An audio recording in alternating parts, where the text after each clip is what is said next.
Question says, in the circuit shown below, consider all the elements to be ideal. VDC is so adjusted that all the transistors are in saturation. Assume that the same current ID flows through all the transistors. Let GM1, GM2, GM3 and GM4 be the transconductance, and R01, R02, R03, R04 be the output resistances of the transistors N1, M2, M3 and 4 respectively. Ignoring body bias effect, the overall transconductance GM and output impedance R0 by the load is. Alright, so ये analogue circuit का question है और question में एक circuit given है जो चार MOSFET से बने हैं. काफी बच्चे 4 मॉसफेट देख के डर जाते हैं. ओके, और इस क्वेश्चन में पूछा क्या है? पूछा है इस ओवरऑल इस पूरे सर्किट का जीएम बताओ और impedance seen by the load R naught बताओ. ठीक है, ये एक बहुत कॉमन टाइप का क्वेश्चन है जो गेट में आते ही रहता है. लेकिन सैड बात यह है कि इसके ऑप्शन देख के ही काफी बच्चे भाग जाते हैं गेट एग्जाम में. ऐसे छोड़ देते हैं, ऑप्शन देख के छोड़ देते हैं, ऐसे डर जाते हैं. यह क्योंकि ऑप्शन थोड़ा सा लंबा लंबा दिखता है तो छोड़ के भाग जाते हैं. मैक्सिमम बच्चे का यही हाल है क्योंकि वो बहुत ज्यादा डरते हैं चीजों से. 4 मॉसफेट है तो उनको लगता है कि 4 मॉसफेट का एक ही मॉसफेट हैंडल नहीं होता है, 4 कैसे हैंडल कर पाएंगे. तो आज मैं आपको दिखाऊंगा कि कितने आसानी से इस टाइप के क्वेश्चन आप कर सकते हो. ठीक है, तो आप याद रखना हमेशा कि जब भी फिगर में 2 3 4 मॉसफेट दिख जाए अगर, तो उनको करने के कुछ प्रोसीजर्स होते हैं. इसका मतलब आपको कुछ बातें सही से पहले से पता होनी पड़ेंगी. ठीक है, मैं आपको दिखाऊंगा मैं आपको कि क्या किस बारे में बात कर रहा हूं मैं. लेकिन आपको हमेशा ये जानना है कि एनालॉग सर्किट में जब भी आप 2 3 4 मॉसफेट देखते हो तो आपको पहले बात तो ये समझना है कि ये कोई प्री डिफाइंड सर्किट है. मुझे लगता है कि कोई भी एग्जामिनर जैसे मन कर जाए वैसे ही सर्किट बना के आपको क्वेश्चन नहीं पूछना. वो कोई पर्टिकुलर टाइप के प्री डिफाइंड सर्किट्स यूज होते हैं. जैसे मैं इस क्वेश्चन की बात कर दूं तो ये एक प्री डिफाइंड सर्किट है. अगर आपने इसको आइडेंटिफाई कर लिया है तो बहुत ही बढ़िया. लेकिन आइडेंटिफाई नहीं करा है तो मैं आपको बता दूं, ये ऑलरेडी आप जानते हो क्या है. ये कास्कोड है सर. ठीक है, ये कास्कोड सर्किट है. अब आप बोलोगे सर कास्कोड सर्किट तो हम पढ़े हैं लेकिन ये तो ऐसा नहीं देखा था. मैं आपको बताता हूँ आपने क्या देखा है. आपने ये देख के रखा है राइट. तो इस पे ऐसे मॉसफेट, यहाँ पे वी इन और आपने इस तरह दे रखा है कि नहीं. ये VDD हो गया, ये आपका RD, यहाँ से आउटपुट ले रहे हो, ये आउटपुट, ये आपने कास्कोड दे रखा है. हाँ सही है, लेकिन ये जो सर्किट है ये एक इम्प्रूव वर्जन ऑफ कास्कोड है. ठीक है, इम्प्रूव वर्जन कैसे, क्या बात, किस बात, कहाँ पे इंप्रूवमेंट आ रही है. देखो अगर मैं इस सर्किट की बात कर दूं तो इसका गेन जो है तो प्रोपोर्शनल होता है RD से. ठीक है, आई होप आपको ये पता है ना. उसका मतलब ये है कि RD जितना बड़ा करोगे उतना ज्यादा गेन मिलेगा. लेकिन आप यहाँ पे RD को जितना मर्जी उतना बढ़ा दोगे क्या? नहीं. क्यों नहीं कर सकते ऐसा? क्योंकि अगर आप RD को बढ़ाओगे तो मेरा जो V आउट है उसका स्विंग लिमिट हो जाएगा. स्विंग लिमिट होने का मतलब अगर ज्यादा RD बढ़ाओगे तो क्या होगा. देखो पहला बात तो ये, जब RD जब बढ़ाओगे तो यहाँ का जो VD ड्रॉप है वो बढ़ जाएगा तो आउटपुट घट जाएगा. पहले बात. दूसरी बात ये कि ये वाला VD बढ़ जाएगा तो यहाँ का जो ड्रॉप है वो घट जाएगा. और ऐसा हो सकता है कि ये जो ट्रांजिस्टर है वो सैचुरेशन से बाहर चला जाए. ऐसा हम होने नहीं दे सकते, है ना. सो उपाय क्या है? उपाय ये है सर, इसी का उपाय निकालने के लिए ये 2 ट्रांजिस्टर्स लगे हैं ना. आपको थोड़ा सा कंफ्यूजन हो सकता है. अगर आपको थोड़ा सा अच्छा आइडिया है एनालॉग का तो आप सोचोगे चलो आईडी को रिप्लेस करना है एज ए रजिस्टर तो हम लोग डायरेक्ट कनेक्टेड लोड क्यों नहीं यूज कर लेते. दो लगाने की क्या जरूरत है? दोनों लगाने की जरूरत है. ठीक है, पहली बात तो अगर 2 लगाओगे तो आपका इंपीडेंस सीन है ना, यहाँ से अगर इंपीडेंस 2 देखोगे इंपीडेंस सीन मिली मच लार्जर. दूसरी बात कि इसको लगाते हो तब आपका स्टेबिलिटी आता है. मतलब सारे जो ट्रांजिस्टर्स है क्या करने होता है, हमको चारों को सैचुरेशन में लगाना होता है और ऐसे एडजस्ट करने होता है ताकि ये जो करंट आईडी है वो सेम फ्लो हो जाए. ठीक है, इस सर्किट की बात करो तो हमको इसको केयरफुली डिजाइन करना होता है. और मैं अगर प्रैक्टिकल सिनेरियो की बात कर दूं कास्कोड की, तो ये जो 4 रजिस्टर लगाए हैं तो वो भी नहीं लगाते. इनके जगह करंट मिरर्स लगते हैं. एक पेयर यहां लगेगा, यहां भी लगेगा करंट मिरर्स. ठीक है, सो वो सर्किट मैं आपको नहीं देना चाहता था क्योंकि वो सर्किट बहुत बड़ा दिखेगा अदरवाइज, और थोड़ा सा ओवरवेलमिंग सा लगता है। तो मुझे नहीं लगता गेट लेवल में इतने सारे ट्रांजिस्टर लगा के आपको कोई भी क्वेश्चन देगा कोई, तो इसलिए मैंने भी नहीं दिया। मैं खामोखा आपको डरा के परेशान नहीं करना चाहता, तो मैंने ये रजिस्टर का हेल्प लिया। लेकिन अगर मैं यहाँ की बात कर दूं कि रजिस्टर मैंने R1 R2 R3 R4 लगाया है क्यों, इनको इसलिए लगाया जाता है ताकि ये चारों सैचुरेशन रीजन में हमेशा रहे, ठीक है। और जैसे मैंने बताया दोनों तरफ करंट मिरर लगाया जाता है प्रैक्टिकल सर्किट में। वो क्यों लगाया जाता है, क्योंकि हम चाहते हैं जैसे मैंने बताया कि आईडी चारों से फ्लो कर जाए और ये हमेशा सैचुरेशन में रहे। ऐसा करना इतना आसान नहीं है, तो सही से उसको एडजस्ट किया जाता है, ठीक है। तो उस सर्किट की बात नहीं हो रही है यहाँ पे, तो चलो मैं इस सर्किट की बात करता हूँ और मैंने बताया कि R1 R2 R3 R4 का काम क्या है यहाँ पे, ठीक है। अब इस सर्किट को हैंडल कैसे करें, तो पहली बात यह है कि मैंने जैसे पहले ही बोला था कि सर्किट को एज ए ब्लॉक आइडेंटिफाई करना बहुत ज्यादा जरूरी हो जाता है एनालॉग सब्जेक्ट्स में, ठीक है। आपके लिए बहुत ज्यादा इंपॉर्टेंट है, आगे चल के इस बात का महत्व आपको डेफिनेटली पता चलेगा। एज ए ब्लॉक देखना है, ये एक ब्लॉक है पूरा जिसको हम लोग कास्कोड बोलते हैं, ठीक है। ऑलराइट, चलो अब सवाल ये है कि चलो ठीक है कास्कोड है आइडेंटिफाई कर लिया, तो जीएम कैसे निकालेंगे, ठीक है। हाँ आता हूं मैं इस पे, तो ठीक है। इस टाइप के क्वेश्चंस को बच्चे किस तरह सॉल्व करने की कोशिश करते हैं, चारों का स्मॉल सिग्नल मॉडल ड्रॉ कर लेंगे। अरे सर चारों का स्मॉल सिग्नल मॉडल ड्रॉ कर लोगे तो बहुत ही ज्यादा बड़ा बन जाएगा, और आपको रिमाइंड करा दो 3 मिनट में आपको करना है। तो चारों का अगर figure small signal figure draw कर लोगे तो आप मुसीबत में फंस जाओगे, फिर अपने लिए गड्ढा खोदने के बराबर हो जाएगा, है कि नहीं। आप रिलेट कर रहे हो कि मैं किस बारे में बात कर रहा हूँ, आपको पता है। चारों को खोल के आपने ट्राई किया होगा शायद, अगर ट्राई किया होगा तो आपको दिखेगा बहुत ही भरा, कैसे हैंडल करें आपको समझ नहीं आता, इसलिए बच्चे सबसे डरते हैं। और ऑप्शन तो लंबा लंबा है ही, तो भागी जाते हैं। ठीक है, तो मैं आज आपको दिखाऊंगा कि किस तरह बड़े ही आसानी से इन टाइप के क्वेश्चंस को आप हैंडल कर पाओगे आज से, ठीक है। तो जैसे मैंने बताया था कि कुछ प्री डिफाइंड रिजल्ट्स आपको याद रखने जरूरी हैं, ठीक है। तो पूरे एनालॉग सर्किट में, पूरे ही सब्जेक्ट में मैं बस 3-4 फॉर्मूले याद रखने को बोलता हूँ, ठीक है। बच्चे यूजुअली एनालॉग सब्जेक्ट को काफी फॉर्मूले को रटने की कोशिश करते हैं। जैसे अगर मैं for example small signal model की बात कर दूं मॉसफेट की या फिर बीजेटी की, तो बच्चे टेबल बना बना के रिजल्ट याद रखते हैं। कॉमन गेट के लिए अलग अलग, कॉमन सोर्स के लिए अलग अलग, कॉमन ड्रेन के लिए अलग। अरे सर इतना सारा फॉर्मूला याद रखने की कोशिश करेगा तो हो गया फिर। इसीलिए बच्चे एनालॉग सर्किट से डरने लगते हैं कि आपको पसंद ही नहीं आएगा फिर सब्जेक्ट पे। इतना सारा फॉर्मूला अगर याद रखोगे तो किसको पसंद आएगा, ठीक है। लेकिन ये कितना ज्यादा सिंपल सब्जेक्ट है कि ये तो बस ये क्या है, अंदर तो बस नेटवर्क ही पूरा नेटवर्क थ्योरी है। बस यहाँ पे एलिमेंट्स अलग है और कुछ नहीं। जिसको नेटवर्क अच्छी तरह आता है उसके लिए तो ये पानी है एनालॉग। ओके, लेकिन अगर वापस से अगर आप फॉर्मूला याद करने के लिए बैठ गए तब तो आपको पसंद नहीं आएगा एनालॉग, फिर टफ सब्जेक्ट लगने लगेगा आपको। बिल्कुल याद नहीं रखना सर, आप थोड़ा सा एनालिसिस पे टाइम ही चले जाने दो, लेकिन याद रखने बैठ जाओगे तो आपको मजा ही नहीं आएगा सब्जेक्ट पढ़ने में। और अगर सब्जेक्ट से डर गए तो गेट में कोई क्वेश्चन नहीं बनेगा, भले कितना ही रट्टा मार लो आप, ठीक है। जैसे मैंने बताया कि पूरे एनालिसिस सब्जेक्ट में मैं बस 3-4 रिजल्ट ही याद रखने बोलता हूँ, उनमें से 2 आज मैं डिस्कस करूंगा आपके साथ, ठीक है। उसको याद रखना क्यों जरूरी है, क्योंकि वो काम बहुत ही आसान कर देता है, बहुत ज्यादा आसान। देखना आप, मैं दिखाता हूं, और वो रिजल्ट्स इतने ज्यादा सिंपल हैं, वो रिजल्ट्स खुद में ही इतने ज्यादा सिंपल है कि आप भूल ही नहीं पाओगे। क्या बोला मैंने, इतने ज्यादा सिंपल है कि आप भूल ही नहीं पाओगे वो, और वो इतने ज्यादा कारगर भी है, वो तो है ही, और सिंपल भी इतना ज्यादा है कि आप भूल ही नहीं पाओगे। देखना मैं किस बारे में बात कर रहा हूँ। तो चलो पहले उन 2 रिजल्ट्स के बारे में मैं डिस्कस कर लेता हूं, आपको दिखाता हूं। पहला रिजल्ट, एक मॉसफेट है इस तरह बैठा हुआ है, तो ये ग्राउंड, यहां में एक रेजिस्टर लगा लो R, ये ग्राउंड, और आप यहां से इंपीडेंस देख रहे हो, ठीक है। यहां पे इंपीडेंस देख रहे हो, कौन सा इंपीडेंस देख रहे हो, मतलब ये है कि थेवेनिन रेजिस्टेंस देख रहे हो, इसलिए सब यहाँ पे ग्राउंड आ गया, यहाँ पे भी ग्राउंड आ गया, ये R रेजिस्टेंस, और ये मॉसफेट का GM गिवन और R0 गिवन है, ठीक है। मान लो इसका GM है, R0 है, चलो ठीक है।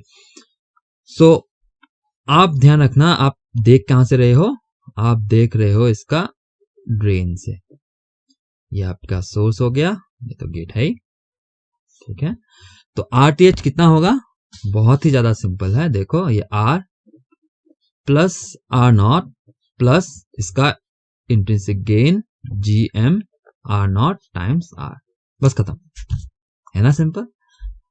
ये याद नहीं रख पाओगे क्या, बहुत ही ज्यादा सिंपल है सर।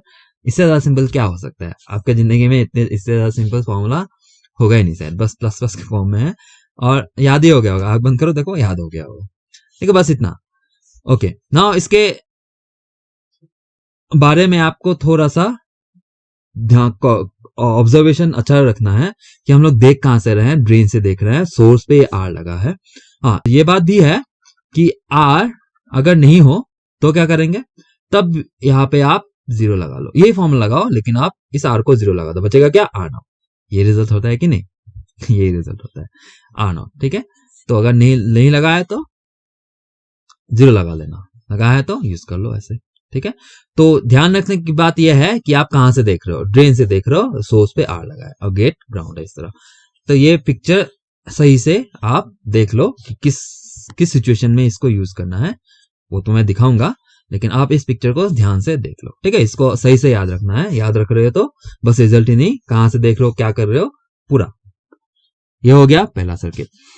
और अगर मैं पूछ दूं कि हाई इंपीडेंस है कि लो इंपीडेंस है, ये डेफिनेटली एक हाई इंपीडेंस है। R प्लस GM R0, ये तो R बड़ा ही होगा, ये एक हाई इंपीडेंस है, ये एक हाई इंपीडेंस है, ठीक है। ऑलराइट, ये एक हाई इंपीडेंस होगा। चलो, ये हो गया मेरा पहला रिजल्ट। दूसरा रिजल्ट की बात करते हैं। दूसरा रिजल्ट तो वही वाला मैं मॉस्फेट लेता हूं इस तरह, और इस बार मेरा रजिस्टर ऊपर लगा है, ठीक है। रजिस्टर ऊपर लगा है, ग्राउंड R ऊपर लगा दिया, ये मेरा ग्राउंड। और आप इंपीडेंस कहां से देख रहे हो, इंपीडेंस यहां से देख रहे हो ऊपर की तरफ, मतलब सोर्स से ऊपर की तरफ देख रहे हो। और ये ड्रेन ऊपर देख रहे हो कि नीचे देख रहे हो वो मैटर नहीं करता, मतलब सोर्स से देख रहे हो, ठीक है। और ये गेट, और यहाँ के आपको चाहिए क्या, RTH। तो ये जैसे मैंने बोला था, ये वही वाला ट्रांजिस्टर है, तो GM R0। सो इसका इंपीडेंस कितना होता है, इसका इंपीडेंस और सिंपल है, R plus R0 divided by 1 plus GM R0, बस खत्म। देखा कितना ज्यादा सिंपल है, यही है। बस ये दो रिजल्ट याद रखो, आपके बड़े बड़े मॉस्फेट के क्वेश्चंस आराम से बन जाएंगे, ठीक है, बहुत ही ज्यादा आराम से बन जाएंगे। बस ये दो रिजल्ट याद रखो, ये इतने ज्यादा सिंपल है कि कोई भूल ही नहीं पाता, ठीक है। देखो आप भी नहीं भूलोगे, हाँ मैं बोल रहा हूँ नहीं भूलोगे आप चाहो तो भी नहीं भूल पाओगे इसको, ठीक है, इतने ज्यादा सिंपल है। ऑलराइट, चलो। और ये कैसा इंपीडेंस होगा, एक लो इंपीडेंस होगा, एक लो इंपीडेंस होगा। ऑलराइट, चलो। सो बस ये दो रिजल्ट आपको याद रखने हैं। और ये जो जिस क्वेश्चन से आप डर रहे थे शायद, अगर आपने ट्राई किया होगा तो चुटकियों में बनेगा, बस ये दो रिजल्ट जानना है। नाउ अब क्वेश्चन में वापस आते हैं और ट्राई करते हैं क्वेश्चन को सॉल्व करना, ठीक है। अब मैं अज्यूम करके रखूंगा कि आपको ये दोनों रिजल्ट्स आते हैं, ऑलरेडी आते हैं तो बहुत बढ़िया, नहीं आते थे तो अब आगे, अब तो आप भूल भी नहीं पाओगे। ट्राई करो, देखो एक बार ट्राई करो, नहीं भूल पाओगे आप, ठीक है। ऑलराइट, नाउ तो क्वेश्चन में क्या बोला है, इस सर्किट का ओवरऑल ट्रांसकंडक्टेंस और R0 क्या है, impedance seen by RL the load, वो निकालना। तो पहले मैं R0 निकालता हूं, पहले मैं R0 निकालता हूं, ठीक है। तो R0 निकालने का मतलब मुझे क्या बनाना पड़ेगा, स्मॉल सिग्नल पिक्चर। तो स्मॉल सिग्नल एनालिसिस करेंगे, या फिर मैं AC पिक्चर बनाता हूं, ठीक है। AC पिक्चर के बाद स्मॉल सिग्नल पिक्चर बनता है, दिखाता हूं मैं, उसके बिना ही कैसे बना देंगे हम। तो जब AC एनालिसिस करने की कोशिश करेंगे तो कैपेसिटर क्या होगा, ग्राउंड, सॉरी शॉर्ट। तो कैपेसिटर शॉर्ट होगा तो यहाँ पे ये ग्राउंड आ जाएगा, तो यहाँ पे ग्राउंड मतलब यहाँ पे भी ग्राउंड, करेक्ट। सिमिलरली यहाँ पे भी ग्राउंड, इसकी वजह से ये शॉर्ट, तो इसकी वजह से यहाँ पे ग्राउंड, यहाँ पे भी ग्राउंड, और ये मेरा Vin यहाँ आ गया क्योंकि कैपेसिटर शॉर्ट, ठीक है। उसका मतलब ये resistor R1 R2 R3 R4 का कोई काम ही नहीं है AC पिक्चर में, राइट। और VDC तो ग्राउंड होना ही है। तो पिक्चर आपका कैसा बनेगा AC पिक्चर, तो फिगर आपका इस तरह बन जाएगा। ऊपर में ग्राउंड आ गया, फिर एक पीमॉस बैठा है इस तरह, और ये ग्राउंड, करेक्ट। फिर नेक्स्ट ये वापस से पीमॉस, ये ग्राउंड, फिर आ गया आपका एनमॉस, वापस से ग्राउंड, और ये वापस से एक एनमॉस, और ये यहाँ पे वीन है, और वहां पे भी कैपेसिटर था, ये वाला कैपेसिटर शॉर्ट हो गया, ये वाला कैपेसिटर शॉर्ट हो गया, तो आपका वो ग्राउंड में दिखेगा। ठीक है, तो ये है आपका ऐसे पिक्चर। ठीक है, ये आपका ऐसे पिक्चर। और आउटपुट कहाँ से ले रहे हैं हम लोग? आउटपुट यहाँ से ले रहे हैं, यहाँ पे लोड लगा है, तो impedance seen by the load बोला है, उसका मतलब आप यहां से R0 निकाल रहे हो ना, R0 के RL के आगे। ओके, तो ये सिचुएशन है, आपको R0 निकालना है। R0 निकालने का मतलब ये है कि यहां से इम्पीडेंस सीन देख रहा हो, मतलब थेवेनिन, है ना। इसको RTH, स्मॉल RTH लिख दिया मैंने। उसका मतलब ये है कि आप V इन को शॉर्ट कर लो, खत्म कहानी। अब सबसे बेसिक काम कर लेते हैं कि आपको यहां दिख रहा है एक डायोड कनेक्टेड लोड, दिखा कि नहीं दिखा डायोड कनेक्टेड लोड? ये डायोड कनेक्टेड लोड है। अगर आपको डायोड कनेक्टेड लोड के बारे में पता नहीं तो देखो, बड़ा सिंपल है। तो ये क्या, कौन सा वोल्टेज है? ये VG है। ये कौन सा वोल्टेज है? ये VS है, करेक्ट। और अगर मैं आपको एक बार के लिए स्मॉल सिग्नल पिक्चर बना दूं इस MOSFET, ये मेरा M4 है, ये M3 है, ये M2 है, ये M1 है, और इस M4 के लिए स्मॉल सिग्नल पिक्चर बना दूं मैं, तो कैसा दिखेगा? ठीक है, आपको बनाना नहीं है, मैं बस एक डिस्कशन करने की कोशिश कर रहा हूँ। ये GM VGS, और यहाँ पे ये R0, ये 4 है तो 4, ये GM4। ओके, और ये वोल्टेज कितना है सर? ये वही है GM VGS है। VG is equal to 0, ground पे था, VS इज इक्वल टू 0, तो मतलब VGS इज इक्वल टू 0, तो ये पूरा करंट 0 चला गया, बचा क्या? बस रेजिस्टेंस R04। उसका मतलब ये है कि आप इस MOSFET को रिप्लेस करके बस R04 ड्रॉ करो। ठीक है, ये हो गया डायोड कनेक्टेड लोड, इसी को हम लोग डायोड कनेक्टेड लोड बोलते हैं। और ये नीचे वाला, इसका भी वही हाल है कि नहीं? एग्जैक्टली वही हाल है।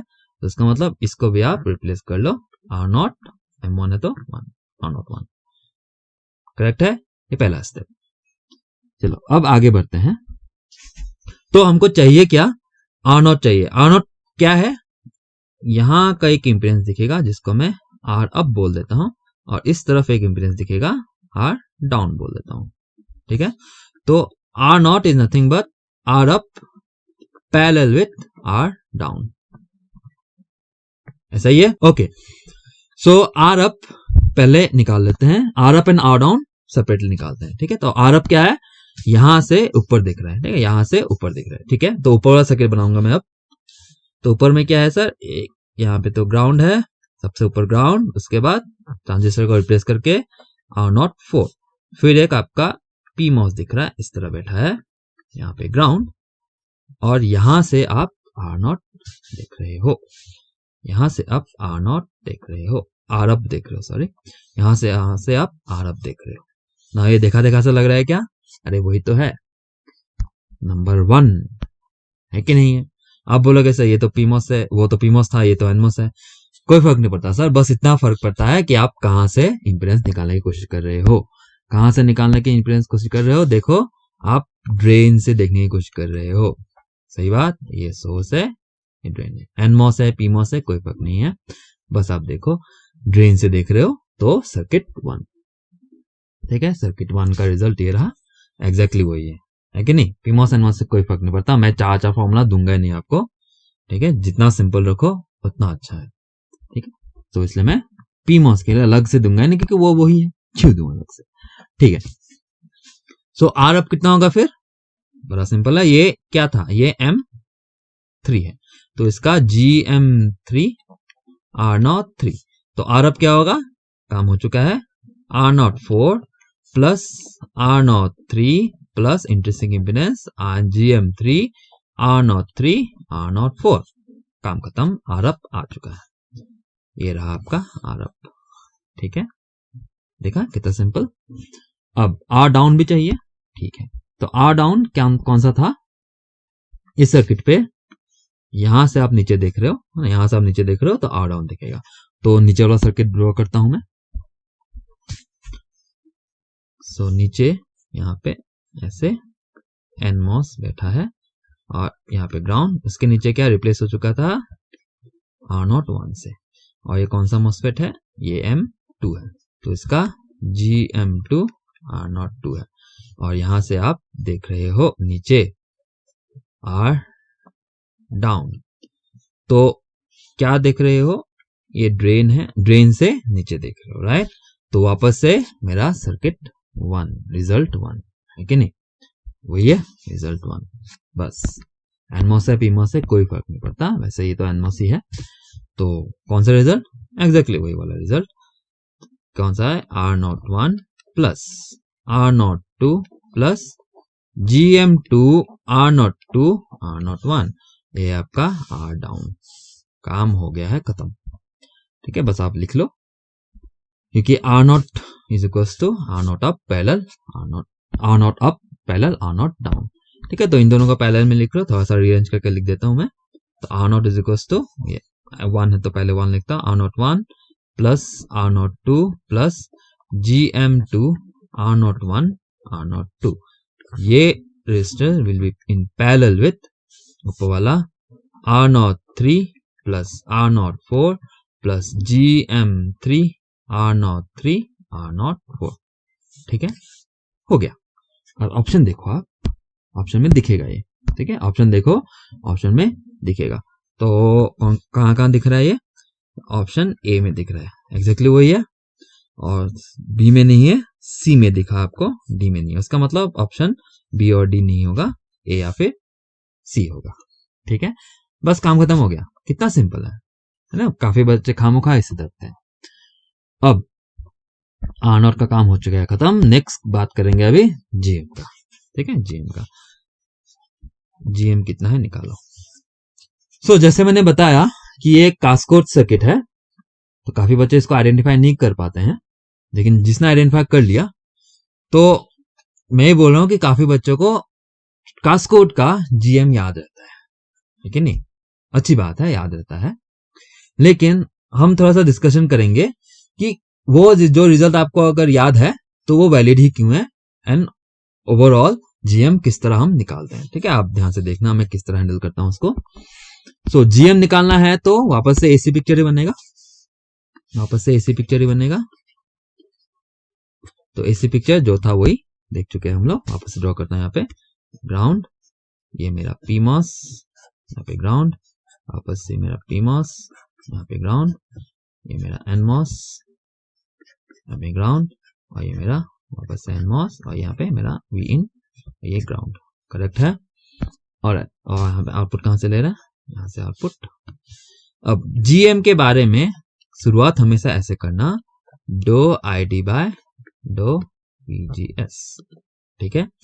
अब स्मॉल पिक्चर की बात हो रही है, तो स्मॉल पिक्चर में डो ID मतलब चेंज इन ID, जिसको मैं स्मॉल I से रिप्रेजेंट कर रहा हूं, और ये VGS से रिप्रेजेंट कर रहा हूं, ठीक है। स्मॉल पिक्चर में जो होगा इंक्रीमेंटल पिक्चर, तो वही उनके वैल्यूज होंगे, डो हटा दो, ठीक है।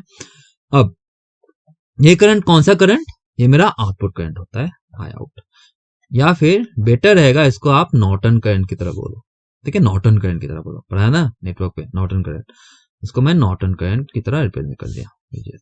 तो इसका मतलब आपका जो GM टोटल है, GMT लगा देता हूं मैं, GM टोटल क्या है, IN बाय VGS। अब सवाल ये है कि IN VGS यहां में कौन से है, ये रहा आपका IN, ये रहा आपका VGS, ठीक है, ये वाला इनपुट VGS।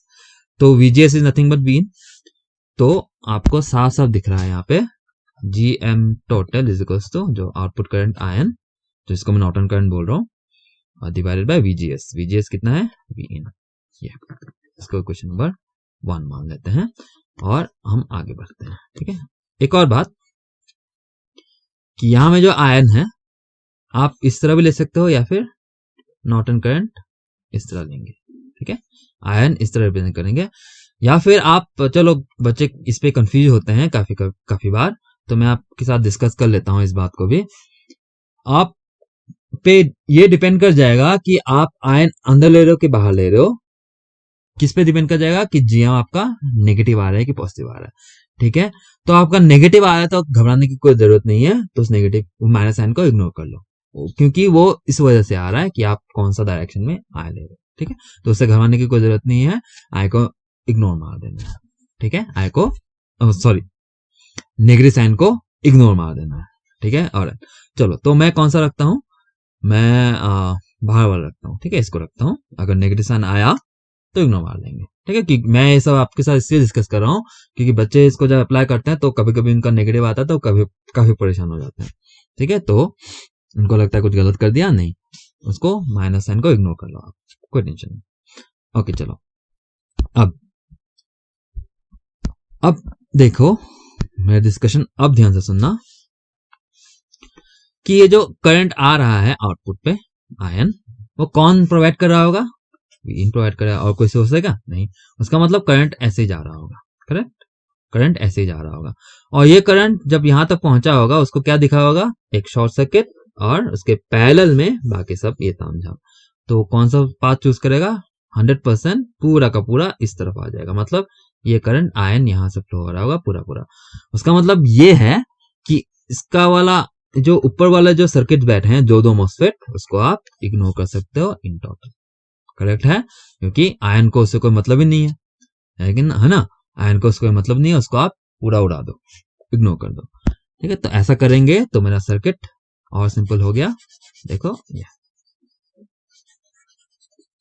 है ना, बस इतना बचा, करेक्ट। चलो बहुत बढ़िया, अब क्या करेंगे, अब आप इसका स्मॉल सिग्नल मॉडल बना ही लो। चलो, यूजुअली मेरा एडवाइस ये है कि आप इसको दिमाग में बनाओ, सोच के बनाओ, दिखेगा आपको। ठीक है, आपको अभी सुनने में थोड़ा सा अतरंगी सा लग रहा होगा कि सोच के कैसे हम लोग स्मॉल सिग्नल पिक्चर बना लेंगे। एक दो बार प्रैक्टिस करो, बहुत ज्यादा आसान है सर, एक दो बार प्रैक्टिस करो, सुनने में थोड़ा सा टफ लगता है लेकिन एक्चुअली बहुत इजी है। आप ट्राई तो करो, देखो दिखेगा आपको, आप इस सारा कैलकुलेशन दिमाग से ही करो, आप ट्राई करो, बहुत ज्यादा फास्ट हो जाता है। बार बार बार बार मैं एडवाइस कभी नहीं करता स्टूडेंट्स को कि आप बार बार स्मॉल पिक्चर बनाओ। ठीक है, तो मेरे क्लासरूम के बच्चे थोड़ा सा प्रैक्टिस के बाद सभी के सभी 100% बच्चे सोच के को स्मॉल सिग्नल पिक्चर का स्मॉल सिग्नल एनालिसिस कर लेते हैं। ठीक है, सभी बच्चे कर लेते हैं, मतलब वो काफी इजी काम है, सुनने में तो टफ लगता है लेकिन एक दो बार कोशिश करोगे तो आप भी कर पाओगे, बड़ा ही आसान है। ठीक है, और चलो, तो मैं सोच के तो आपको नहीं दिखा पाऊंगा मेरे दिमाग में क्या है, तो मैं ड्रॉ करके दिखाता हूँ। तो जैसे मैंने बोला दो दो मॉसफेट है, दोनों का नहीं बनाना है सर, एक ही का बनाएंगे, नीचे वाला बनाएंगे ऑफकोर्स। तो नीचे वाला का स्मॉल पिक्चर बनाता हूं मैं, ये GM VGS, और यहाँ पे आपका R0, ये मॉसफेट कौन सा है, M1, तो 1, ये मॉसफेट M1 है, ये M2 है, और यहाँ पे वोल्टेज कितना है सर, Vin, करेक्ट, ये वाला Vin ग्राउंड के साथ है, तो ये भी ग्राउंड है, तो Vin, तो मतलब VGS, ये GM Vin रिप्लेस कर सकता हूँ। और ये मॉसफेट, इसको मैं स्मॉल सिग्नल मॉडल नहीं बनाऊंगा, ये कहाँ लगा है, इसके ड्रेन में लगा है, राइट, ये जो जिसका मॉसफेट मैंने ड्रॉ, जिसका स्मॉल सिग्नल पिक्चर मैंने ड्रॉ किया, तो उसके ड्रेन में लगा है। तो ये मॉसफेट ऊपर ऐसे ड्रॉ कर लो, इसको खोलने की आपको कोई नीड नहीं है, दिखाता हूं मैं, कोई जरूरत नहीं है आपको। ठीक है, ये आयन ऐसा फ्लो हो रहा है। ठीक है, तो अब डिस्कशन करते हैं, अब ध्यान से सुनना मेरी बात, मैं क्या बोल रहा हूँ, किस तरह मैं अप्रोच कर रहा हूँ वो बड़ा इंपॉर्टेंट हो जाएगा आपके लिए।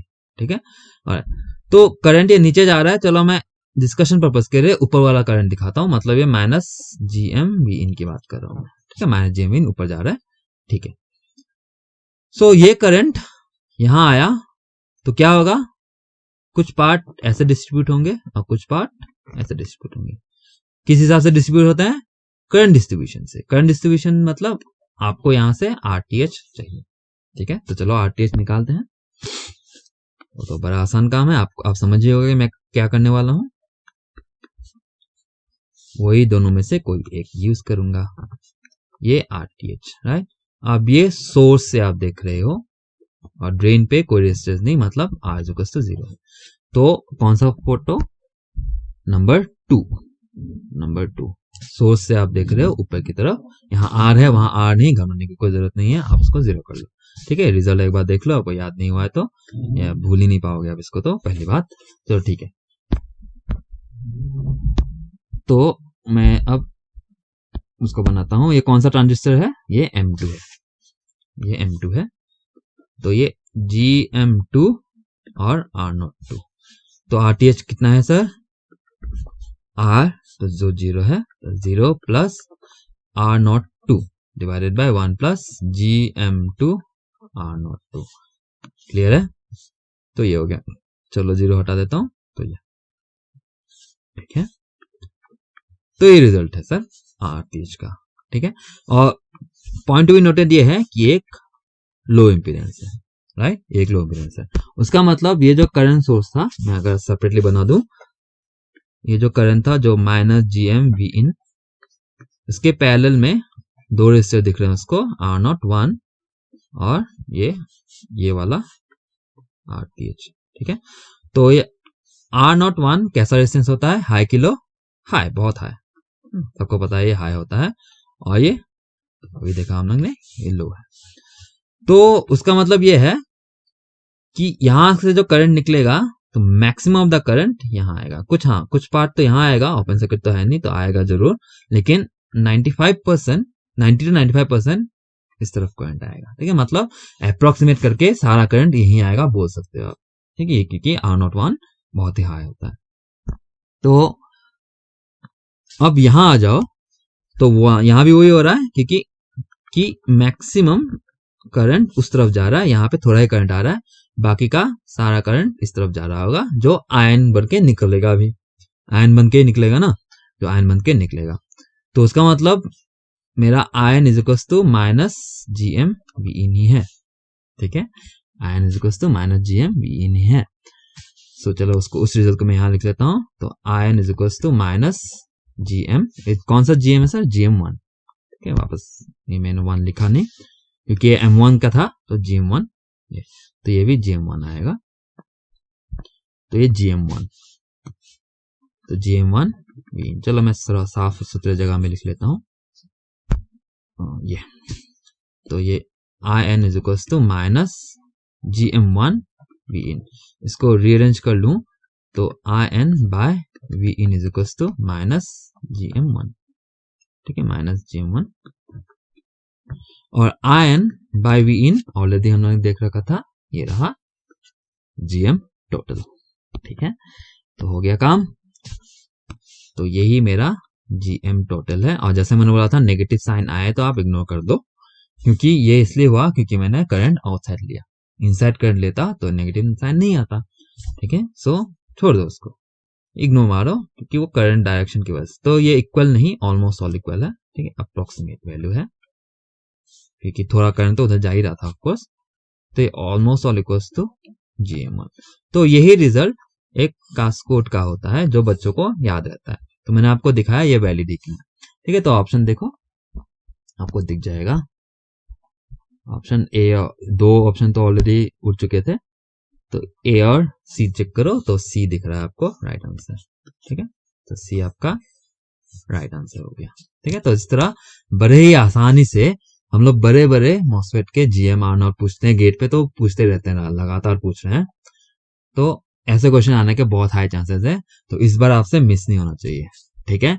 आएगा तो धड़ाक करके अटेम्प्ट करना, देखना बनेगा, इस मेथड से देखना, ठीक है। तो ये दोनों रिजल्ट्स तो बहुत ज्यादा इजी, बहुत इजी हैं याद रखने के लिए, अब भूलना बहुत टफ है, इनको नहीं भूलोगे आप। और इनका यूज बहुत ही अच्छा है, एग्जैक्टली इस सर्किट में नहीं, कोई भी सर्किट जिसपे GM R0 पूछ रहा है या फिर आउटपुट इंपीडेंस पूछा है, ठीक है, तो आप इसको अच्छी तरह यूज कर सकते हो। जब भी मौका मिले इसको यूज करो, ठीक है। बहुत ज्यादा इंपॉर्टेंट है और बहुत यूजफुल भी है। तो आप तो समझ ही होगे कितना यूजफुल है। तो चलो फिर और हाँ, मिलते हैं नेक्स्ट में, ठीक है। Thank you.